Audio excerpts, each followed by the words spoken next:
అండి, అందరూ ఎలా ఉన్నారు? బాగున్నారా? మేము కూడా చాలా బాగున్నామండి. మీరు ఎలా ఉన్నారో కామెంట్ చేయండి. అయితే ఈరోజు వీడియో ఏంటంటే, నేను మా ఇంట్లో ఒక స్పెషల్ కర్రీ చేశానండి. అదేంటి అనుకుంటున్నారా? ఎండు రొయ్యలు టమాటా కర్రీ అయితే చేశానండి. కర్రీ మాత్రం ఎక్సలెంట్గా ఉంటుంది. కొంచెం వేసుకున్నా సరే అన్నం అంతా కలిసేలాగా వస్తుందన్నమాట. అది ఎలా చేస్తానని అనుకుంటున్నారా? వీడియో అయితే స్కిప్ చేయకుండా లాస్ట్ వరకు చూడండి. మీరు కూడా ఇంట్లో తప్పకుండా ట్రై చేయండి. ఎలా వచ్చిందో కామెంట్ చేయండి. అయితే ఈరోజు వీడియో అదనమాట. నేను కర్రీ చూపిస్తాను చూడండి. మనకి ఇలా గ్రేవీ వస్తుందన్నమాట, వచ్చేస్తుంది చూడండి. టమాటాలు వేసుకోవటం వల్ల ఇలా గ్రేవీ అనేది వచ్చేస్తుంది. కర్రీ మాత్రం సూపర్గా ఉంటుందండి. ఇలా ఒక్కసారి ట్రై చేశారంటే మళ్ళీ మళ్ళీ ఇలాగే చేసుకొని తింటారు. ఈ రొయ్యల ఫేవరెట్ అయితే, రొయ్యలు ఇష్టపడిన వాళ్ళంటూ ఎవరు ఉండరు కదండి. మా ఇంట్లో అయితే నేను, మా మణికంఠ, మా ఆయన ముగ్గురం అయితే తింటాము. మా అమ్మాయి అస్సలు తిందండి, స్మెల్ కూడా పడదనమాట. అందుకే మా కోసం అయితే స్పెషల్గా చేశాను అనమాట. అందుకని ఈ వీడియో తెలియని వాళ్ళ కోసం అండి. వీడియో అయితే స్కిప్ చేయకుండా మీరు కూడా తప్పకుండా ట్రై చేయండి. ఒక్కసారి అన్నం కలిపి చూపిస్తాను ఎలా వస్తుందో. కొంచెమే చూడండి, ఇంత కొద్దిగానే తీసుకున్నాను చూడండి. అన్నం అంతా కలిసేస్తుంది అనమాట. కొద్ది కూరతోటి అన్నం అంతా తినేసేయచ్చు. స్మెల్ మాత్రం సూపర్గా ఉందండి. చాలా మందికి వట్టి చేపలు అంటే చాలా ఇష్టం ఉంటుంది. ఇలా టమాటా వేసుకొని చేసుకుంటారు, వేసుకోకుండా కూడా చేసుకోవచ్చు. కాకపోతే టమాటా వేసుకోవటం వల్ల గ్రేవీ అనేది వచ్చేస్తుందండి. అందుకనే టమాటా అయితే వేస్తానమాట. కలుపుతుంటేనే నోట్లో నీళ్ళు వచ్చేస్తున్నాయి నాకైతే. చూడండి, ఇలా ఒక రొయ్య ముక్క పెట్టుకొని రండి భోంచేద్దాం. స్మెల్ అయితే సూపర్గా ఉందండి. అన్ని మసాలాలు వేసి అయితే చేశాను అనమాట. టేస్ట్ చేసి చెప్తాను ఎలా ఉందో.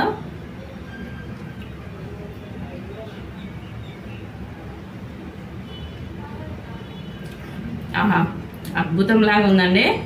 అసలు ఈ అన్నమే కాదు, వండిన అన్నం అంతా మనమే తినేసేయచ్చు. అంత టేస్టీగా ఉందండి. ఉప్పు, కారం, నూనె అన్నీ కరెక్ట్గా సరిపోయాయి. ఎంత బాగుందంటే కూర. మా వాడికి బాక్స్ కట్టాను అనమాట. కర్రీ మొత్తం తినేసేస్తాడు. ఇలా ముద్దకు ఒక ముక్క పెట్టుకొని తినొచ్చండి. చూడండి, రొయ్య, ఎండు రొయ్యలు అనమాట. క్రంచీగా, కొద్దిగా సాఫ్ట్గా భలే ఉంటుందండి. ఒక్కసారి మాత్రం మీరు కూడా తప్పకుండా ట్రై చేయండి. ఎలా వచ్చిందో కామెంట్ చేయండి.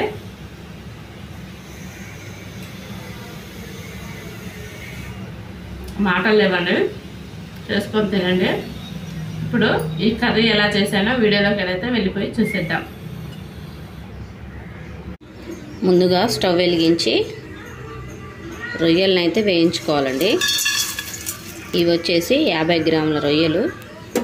వీటిని ఒక 2 నిమిషాలు దోరగా ఫ్రై చేసుకోవాలి.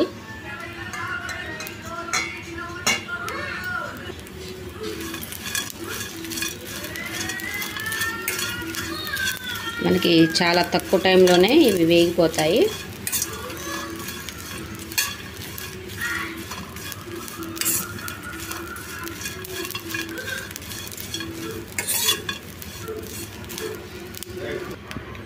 మనకి వేగిపోయాయండి. వీటిని ఒక గిన్నెలోకి అయితే తీసేసుకుందాం. వేయించుకున్న వాటిని ఇలా ఒక గిన్నెలోకి అయితే తీసుకున్నాం కదా. ఇప్పుడు వీటిని శుభ్రంగా ఒక 2-3 సార్లు అయితే కడుక్కోవాలండి. ఉష్క ఉంటుందన్నమాట. ఇలా నీళ్లు పోసుకొని శుభ్రంగా ఒక 2-3 సార్లు కడిగి పక్కన ఉంచుకోవాలి. ఇప్పుడు స్టవ్ మీద ఒక కడాయి పెట్టుకొని దీంట్లో నూనె వేసుకుంటున్నానండి. నూనె కొద్దిగా ఎక్కువగానే పడుతుంది అనమాట ఈ కూరకి. ఒక చిన్న టీ గ్లాసుడు నూనె అయితే వేసుకున్నాను. నూనె మనకి హీట్ అయిపోవాలి. నూనె వేడెక్కిందండి. ఇప్పుడు ఉల్లిపాయ ముక్కలు వేసుకుంటున్నాను. సన్నగా కట్ చేసిన ఉల్లిపాయలు అయితే వేసుకుంటున్నాను. ఒక కప్పు నిండా వేస్తున్నానండి. ఉల్లిపాయలు ఎక్కువగా వేసుకుంటేనే బాగుంటుంది ఈ కూరకి. ఇవి దోరగా ఫ్రై అయిపోవాలన్నమాట.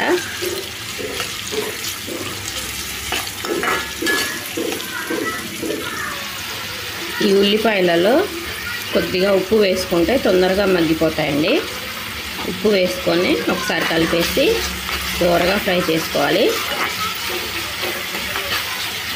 గోల్డెన్ బ్రౌన్ కలర్ అయితే రావాలి ఈ ఉల్లిపాయ ముక్కలు కొద్దిగా ఫ్రై అయిన తర్వాత దీంట్లో పసుపు వేస్తున్నాను.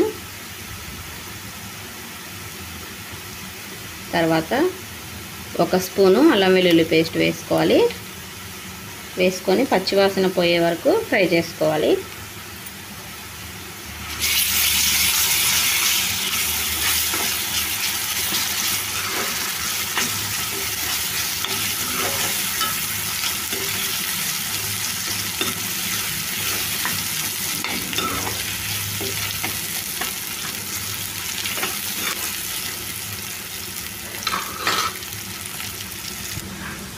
ఉల్లిపాయ ముక్కలు అయితే ఫ్రై అయిపోయాయి కదండి. ఇప్పుడు దీంట్లో శుభ్రంగా కడిగి ఉంచుకున్న రొయ్యలను అయితే వేసుకుంటున్నాను.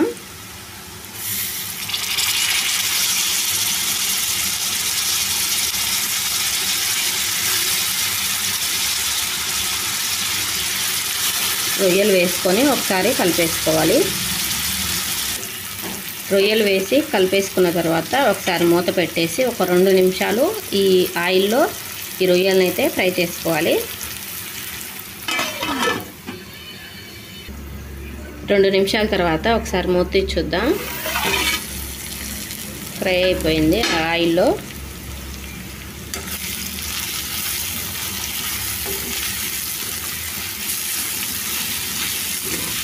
ఉల్లిగడ్డలు ఇంకొద్దిగా ఎక్కువగా వేసుకొని ఇలాగే ఫ్రై చేసుకొని కర్రీ అనేది ఉప్పు కారం వేసి దించేసుకోవచ్చండి. నేనైతే టమాటా వేస్తున్నాను కాబట్టి ఇలా ఒక 2 నిమిషాలు ఫ్రై అయిన తర్వాత ఇప్పుడు టమాటా వేసుకోవాలి. సన్నగా కట్ చేసిన ఒక 3 టమాటాలు అయితే వేసుకుంటున్నాను.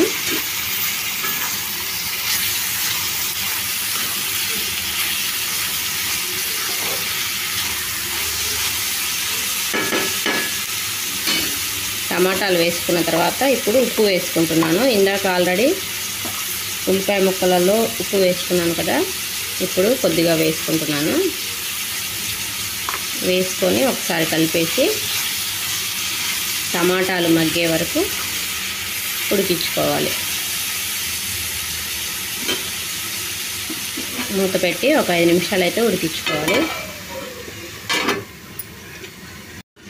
5 నిమిషాల తర్వాత ఒకసారి మూత తెచ్చి చూద్దాం. చూడండి, టమాటాలు ఉడికిపోయి నూనె పైకి తేలింది. చక్కగా ఉడికిపోయాయి చూసారా టమాటాలు. మనకి టమాటాలు వద్దనుకున్నాం అనుకోండి, ఉల్లిపాయలే ఎక్కువగా వేసుకొని ఆ తాలింపులోనే రొయ్యలు వేసుకొని ఒక 10 నిమిషాలు మగ్గించుకున్న తర్వాత ఉప్పు కారం వేసుకుంటే సరిపోతుంది. టమాటాలు వేసుకోవాలనుకుంటే మాత్రం ఇలా చేసుకోవాలి. ఇప్పుడు దీంట్లో కారం వేస్తున్నాను. టేస్ట్కు తగ్గట్లుగా కారం వేసుకొని ఒకసారి కలిపేసుకుందాం.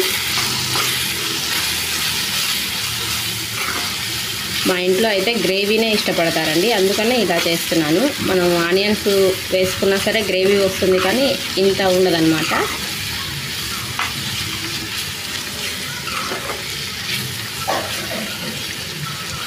ఇలా కారం వేసుకొని ఒకసారి చెక్ చేసుకోవాలి, ఉప్పు కారం సరిపోయిందో లేదో.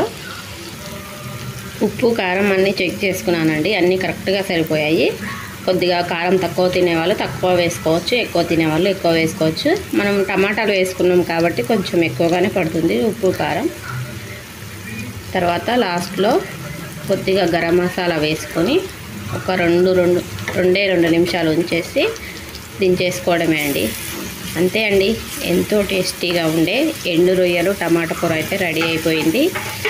మీరు కూడా ఇంట్లో తప్పకుండా ట్రై చేసి చూడండి, మళ్ళీ ఇలాగే చేసుకొని తింటారు. చూడండి, అంతే అయిపోయింది, ఇంకా దించేసుకోవడమే. ఓకే అండి, ఇవాల్టి వీడియో అయితే ఇది ఎండు రొయ్యలు టమాటా కూర. నచ్చితే మీరు కూడా ఇంట్లో తప్పకుండా ట్రై చేయండి. అలాగే కొత్తగా ఎవరైనా మన ఛానల్ చూస్తున్నట్లయితే ఛానల్ అయితే సబ్స్క్రైబ్ చేసుకోండి. Thank you for watching. Bye bye.